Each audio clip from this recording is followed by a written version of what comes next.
Welcome to Wayward Writers. I'm senior literary agent and author Heather Cashman. I'm author and writing coach Stephanie Bearce. And I'm author and writing coach Nicki Jacobsmeyer.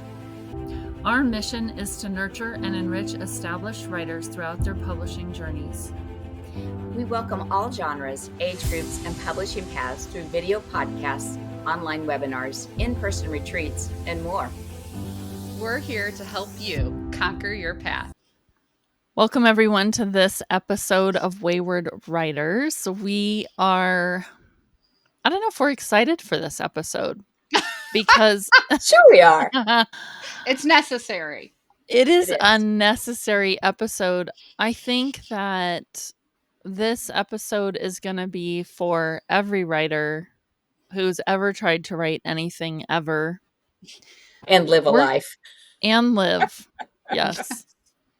So we're going to talk about when the plan Z for your writing life failed, what do you do next? So, ladies, how do we figure this out? Yeah, I congratulate everybody who had plans A through Z in place because Absolutely. You had a plan. You had a plan. And so many people don't go through life with any plan at all. So at least you started with a plan, right? But I think all of us have been there in life. And when life happens and it is not conducive to your writing, somebody in the family is ill and you become a caregiver, life changes, jobs change, you financially have to get an extra job. There's just so many things that happen in life that can throw a wrench in those writing plans. And they can be good things, Stephanie. Say you're expecting a new child, right? That you're right. Absolutely excited. However, maybe you're just not, we don't know how it's going to be right until we're actually in the moment. But it's an adjustment. Yeah, I'm a fan of one step at a time, one day at a time. But I think you got to stop. I think pausing when it feels like the train is barreling down the tracks can be huge. Kind of see what's actually happening. And I mean, our first response or reaction sometimes isn't how we end up feeling about it, but we're just emotional about it in the moment. And that's completely normal. So what, might seem as a failure isn't necessarily a failure. Right. I think a lot of us, we have these goals of word counts or goals of accomplishing some kind of, I'm going to get this book done by X time because of this or that or whatever. And then it doesn't happen. And it does feel like a failure. But oftentimes I think that the reason we do have to, like Nicki said, take a step back and just take a pause is because things are happening that sometimes are more important than writing. And I don't know if I should say that. I mean, for some people that's not true, but I think that we all need to take a moment and just realize that, like, your mental health, there are things that are more important than how many words you get written in a day. Absolutely. And I think that's kind of one of those pause before you pivot. Pause and take a look at the situation you're in. It does not necessarily mean to give up your writing career for the rest of your life. There are moments in life when you literally need to take a pause, and that happens in any career. You can be a teacher, you can be an engineer, you can be anything, and something dramatically changes in your life and you have to reevaluate. It means that you won't come back to that, but you may need to take a pause at that point in time. And there's so many things that can happen to affect that, whether it's your own health crisis or a health crisis in the family, good things happening like new babies, new grandbabies, marriages, moving. There are lots of things that can cause you to have to take a step back and just reevaluate. And I think that's one of the things that you do. You don't necessarily give up on that dream, but examine where it is, what is serving you, and what is it you really want. So sometimes big events in life that make you reevaluate can be a blessing. It really makes you think about what's important and why you're doing this too. Stephanie, that is huge what you just said, because I don't know about you all, but there have been times as my career has gone and I've grown and changed in writing that sometimes I'm running around frantic, right? And the power of being frantic is with me, because what I need to do and what I end up doing is stopping and looking, and I say, what is no longer serving me? Yes. It's something that is controlled. And okay, Nicki, if you want to do this, write, publish, whatever, you cannot volunteer for every committee. You cannot. The power of the words no thank you are huge. And I know early on in my career, and it's happened a couple times, but I've had to say, what do I really want? And what is no longer serving those goals that I can maybe let go of? Sometimes that's the situation that you're on plan Z, because it's like self-induced, although not on purpose. So I think Yeah. what you said, if it doesn't serve you, it just might not be the time. Everything has a season. Yeah. And as far as pausing, there's a reason why people say sleep on it, right? I don't like to make decisions at night. I am tired, I am worn out, and they're usually bad choices if I make big choices at the end of the night. Also, I don't go to the grocery store when I'm hungry. I will spend over $100 more because I'm hungry and in a grocery store, right? So there's certain times that you need to pause to reflect on what you need to do. And it might be something you can do. And then other times it's things you don't have control over. Something my son told me that I have kept with me for the last couple of years is he basically compared life to a train. And you start the train and it goes slow and it builds momentum. And you're not going to stop that in a day. Mm, You put on the brakes slowly and you change things slowly. And that really helped me because I was like, okay, I am this person I'm just going to throw it all out the window. You know what I mean? Like, I'm just going to toss everything and start over again with a clean slate. And I think it has really helped me because it's like you don't have to completely give up writing. You just need to adjust. Like, right. you just need to take a moment, figure out, okay, this other thing that I really love doing, maybe I can adjust it in a certain way that is still going to let me do this thing I love. You reevaluate, you not in some massive way, but in smaller measurements so that you're making these smaller changes so that you aren't trying to what was it in oh my gosh, what was that submarine movie? And Sean Connery Oh, is like it this Is Fred. it Red U five October, The seven Hunt one? for Red October, The Hunt hunt for The for Red Hunt for Red October. October. Yeah. And he says it doesn't stop on a dime. That's true. Mhm. Like your writing life is a submarine that is massive and it's not going to stop on a dime and neither is the train. You can take a look and make small adjustments and also just say, okay, these are things I have to do right now. These are things I can't control. These are things I can control. Mhm. I'm a list maker. I'm notorious for Yeah. having lists all over of all sorts of things, to-dos and pros and cons. And I do, and maybe it's because I'm a writer and I like to see those things in black and white or red and purple, whatever ink I use. But I do think that sitting down and using your writing skills to figure some things out can be really valuable. At your schedule in an honest way, looking at what the priority has to be, depending whatever it is that has derailed your plan. And like Nicki pointed out, it can be something that's wonderful. It can be something that's really hard, but it's something that is more pressing, that is urgent. Many of us end up being in caregiver situations for parents. And I would not ever say no to that. Mhm. That's something you want to do, you love and honor your parents, but that honestly requires adjustment in your life and in your writing life too. And I think being realistic and looking, I think that's a really good point, Heather. Make the small changes that you can.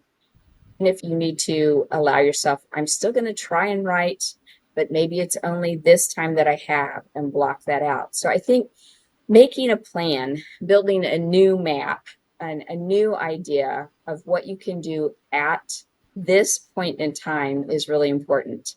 And Agreed. taking some time to do that. So if you're a planner and you know that your plan Z is dead, time for Z.1. Yes. And like on the opposite of caregiving, I remember when my kids were babies, I really wanted to write. And for me and my mental health and priorities at home, I started that once my youngest went to kindergarten. But you're still in the thick of it. And Oh, yes. sometimes I know during the time it was hard for me. Sometimes I would almost be resentful of my loving boys because I just wanted to write a sentence. And now I have an upperclassman and one graduated, and I would give anything to have them feel like an annoyance for a second. Do you know what I mean? So just remember that everything has this season, and one day they're going to be gone, and you're going to have all the time in the world to write, and you're going to meet them or miss them. And in the moment when you're going through it, you're like grinning and bearing to be really kind to the person that's giving you this advice, but it's true. And just you're going to get so much experience, and it's life experience that's going to be seen in your writing, even in those times when you're not writing. Like for me right now, I'm a caregiver for my mom, and we've spent a lot of times in hospitals. And I'm telling you, the hospital thriller's coming because I have things that I have seen, heard, that you cannot make up, people. And so as we're sitting there, I'm right. She's like, "Did you write that down?" I'm like, "Oh yeah, I wrote this down." Do you know what I mean? And so it's happening around you, and it's going to inform your writing when you get there. And so yeah, I definitely think you use those times too I to also think it's important when you are thinking about writing is not to think I'm going to have all the time in the world. As I have never found that to be the truth, ever. And I don't have kids at home. My right. life is just as crazy, maybe crazier than it was when they were little. So I Very think true. it really is important to learn to use the time you have well and work with what you have. If you're in a grief process, that's going to be different. But if you're in a state of busy and it's busyness issues, I think it's very much time to realize this Hmm. may be your life and you're going to have to figure it out. And if writing is important to you, you got to you have to figure out when and where and how to do it. So it just, I think time management can be a valuable asset to anyone at any point that they're in. And it's a muscle you have to use. If your time is 10 minutes in the pickup line or 10 minutes between your full time job meeting, then use that 10 minutes. And at first, you might get a word in that 10 minutes or nothing. But if you keep using that muscle, you're going to be able to almost write like on demand because you will be doing it. There are plenty of books that have been written at 10 minutes a day. I can't recall off now, but if you Google it, you will find that I've got some that have been written on there 10 you go. minutes a day. So It happens, right? it does. You do what Heather, you can. you're a literary agent and an author. So what do you do when your day not is becomes not your own, or your week or month? Or year. I try and prioritize my writing first, but it doesn't always happen. There are just times when I just don't get to write. And I think that what I have found is that I always have to be starting over. Like I always have to be starting again. I always have to be recommitting to the book that I'm writing. And I don't think there's anything wrong with that because Mhm. eventually I do get it done. I might not be the fastest writer in the world, but I'm still writing and that's what I need for myself. I also think sometimes like your schedule doesn't work out. I'm always reevaluating. Okay, I was going to do this then. I was going to do this then. How about I switch it to this? I don't really have to watch that episode of television tonight. Also, like shifting, just finding out, like, oh, I really do have a little bit more creative energy at night, or Mm, maybe I don't. Maybe I get to that time when I'm like, okay, I really just want to write now. And I'm like, I just got nothing. yeah. There's nothing there. Especially when I'm editing client manuscripts, it's really hard for me to go edit my own manuscripts. I just don't have it in me. Mhm. Yeah, I think that it's just a constant adjusting for me. But Heather, I love that you adjust because I remember an analogy given to me after I had babies and I was trying to lose weight. And she said, if you have a meal that you wanted to eat really well and you didn't, don't take the rest. If you mess up breakfast, that doesn't mean the rest of the day. And she's, if you tripped on a step and you got back up, would you throw yourself down the rest of the staircase? And that visual has like always stayed with me for anything in life. Okay, so you tripped up, but like you yeah, still have the entire staircase to go down. You're not like, I guess I'll just fall down the whole staircase. I love that you reevaluate because you could, and many of us do, or just like, oh, just forget it. Like it's all or nothing. And yeah, it's not all or nothing. And honestly, nothing in the writing life or publishing industry is all or nothing or black and white. It's just not. no. Well, I Um, tried the all or nothing approach for a how'd it couple of go? years and it went terribly because I was basically like, oh, I'm just not going to write anymore. I just can't. I can't fit it in. I can't make it work. I can't do it. And I just really hated it. I hated my life when I did that. And I had to come back to it because that's my why is it makes me happy. It's my escape time for me and that's important. So, I think at that point you're kind of like, okay, I have to do this, so I just got to fit it in somewhere. Yeah. Yeah. And putting your why somewhere where you can see it.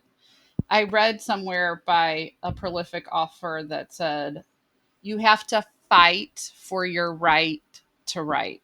Like you have to fight for it. For your Oh, I against think so. yourself, against your family, against the world. If that is what you want, for whatever reason, mental health, anything, like you have to fight. We fight for what we hold dear to us. And if Yes. writing is one of them, we have to fight for it because no one's going to do it for you like you'll do for yourself. Yeah.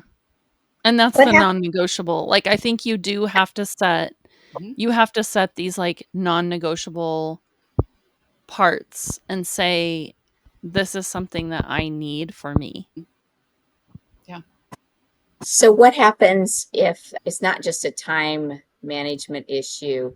What happens if you feel you've just lost your zest? You've lost the drive that you once had to write. You don't want to give it up. You just feel lots of things can happen to make us feel that way. The book didn't get acquired, bad critiques, bad reviews, all sorts of things. What do you do to get that why back? Any suggestions?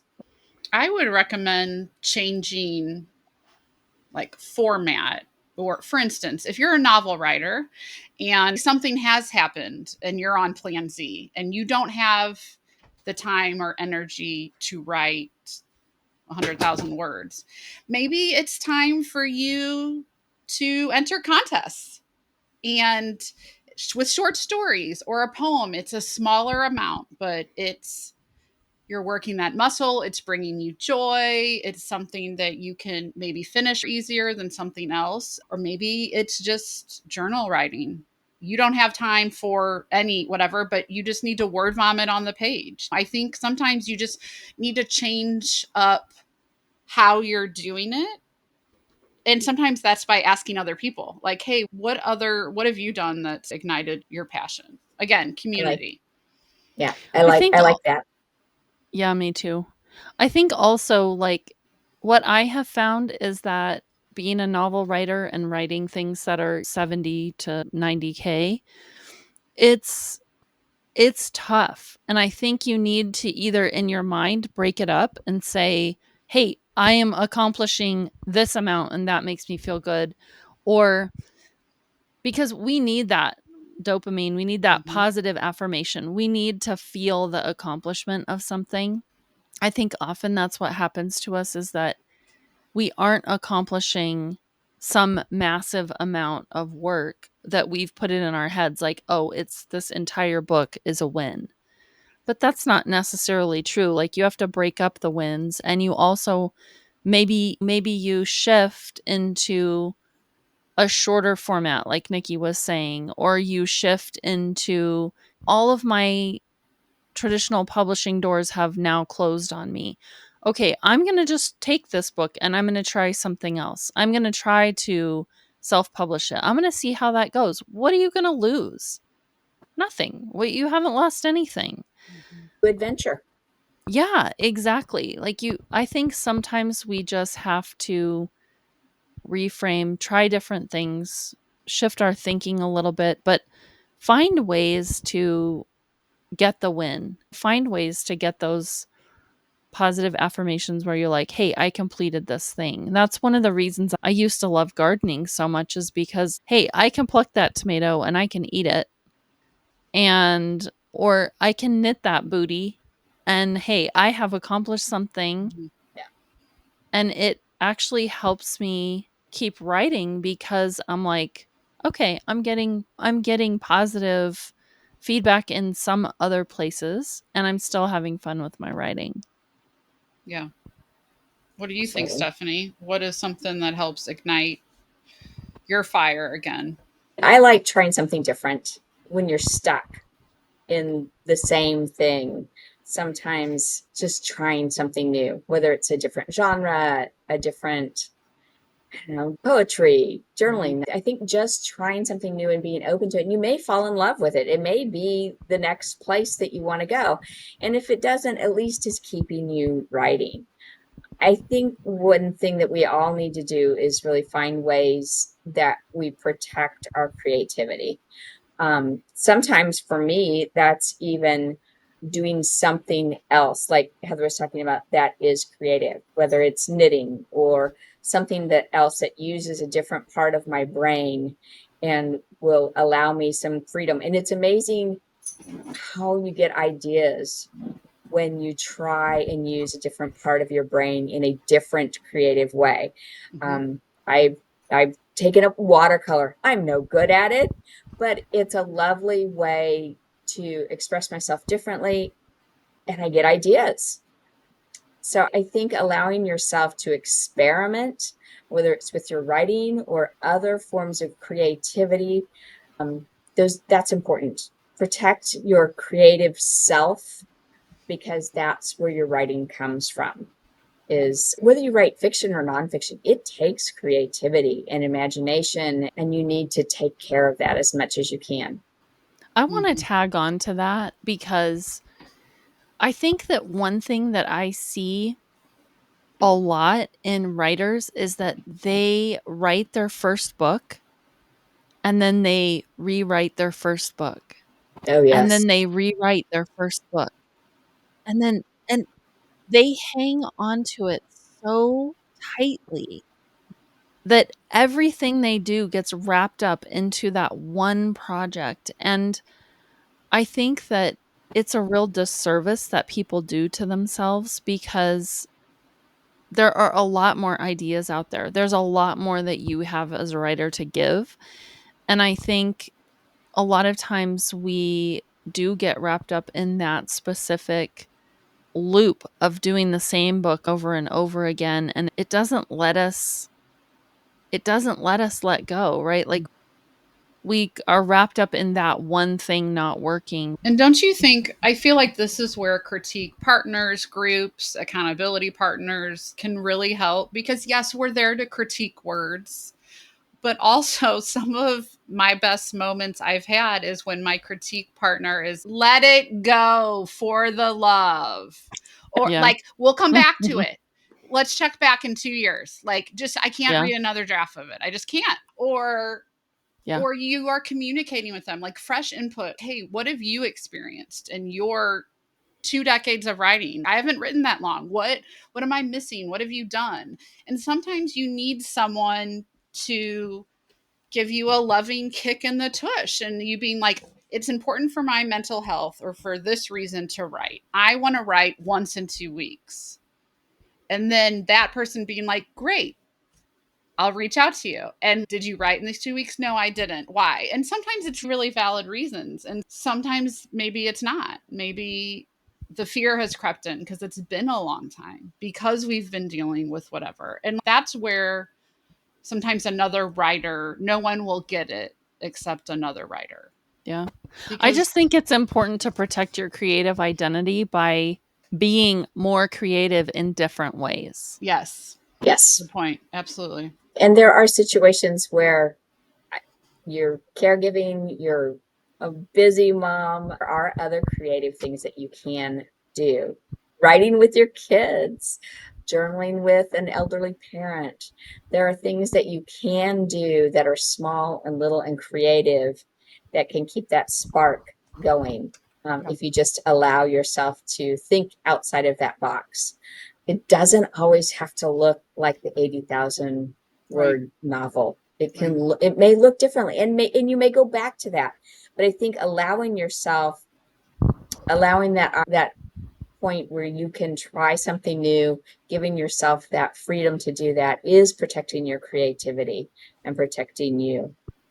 And I would also say self talk and what you say to people. There's so many people, even that are writing, that you're like, oh, you're a writer or you're an author. And they're like, no. And you have to own that identity. If you want to be a writer and if you want to be an author, then say that. And even if you're in a season where you're not doing it, you still are that. And so you should still talk to Absolutely. yourself that I am a writer.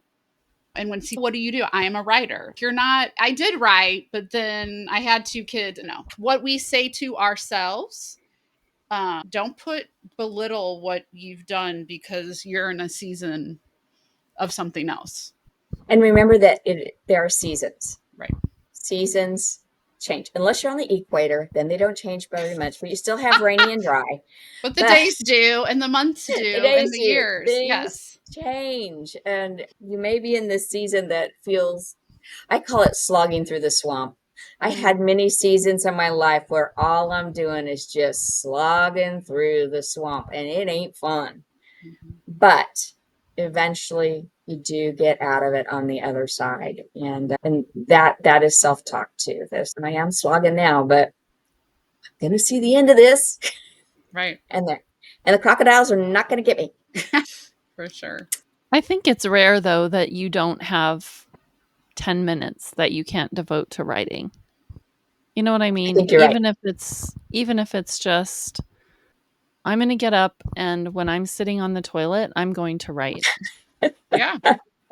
I'm going to have my Something like notebook by my toilet and I'm going to write when I'm on the toilet. There are ways, people. Just be creative.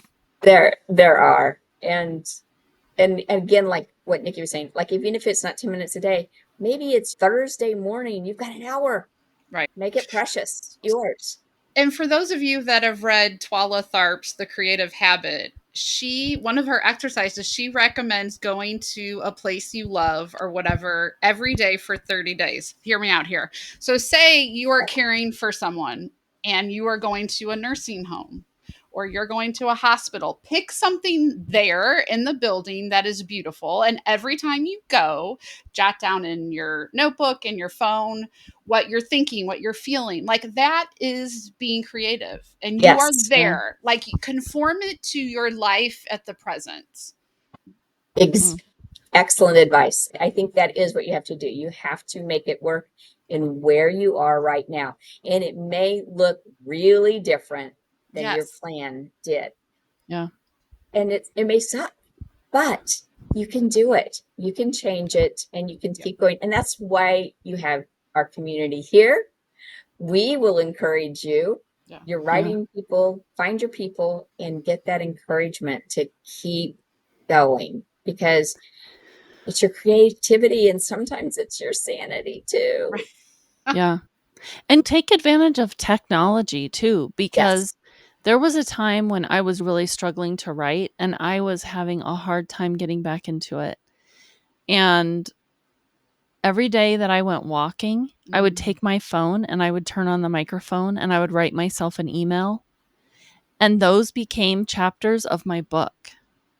That's great. That's awesome. And it took a lot of editing those chapters, but I had something on the page that I Yes. could edit. And it literally got me back into a book that I had been wanting to write for a long time. And so there are a lot of ways with technology. Take 5 minutes and text yourself.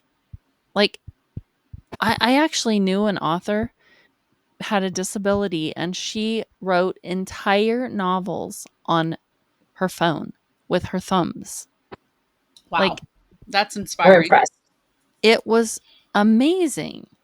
Yeah. Whatever situation you're in, see if there's not some kind of technology that you can take advantage of or And speak to text is so Oh, much it's better now than it amazing. used to be. And it It's can be some amazing. great comic relief in your story too with the autocorrect. So there's that too. Absolutely. There. And Absolutely. remember, some things are hard, but you can do hard things.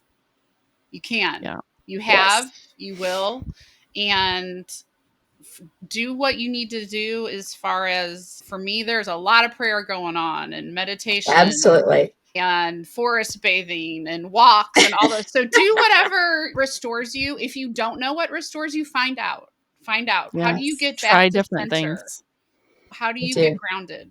Whatever that is, those things come in handy for And life. don't be afraid to ask for help from Yes. those around you. I think so many times we don't mention to your significant other, your spouse, or anyone that you're struggling with this part of your life. Tell your writing partners, tell your life partner, tell them you need some help.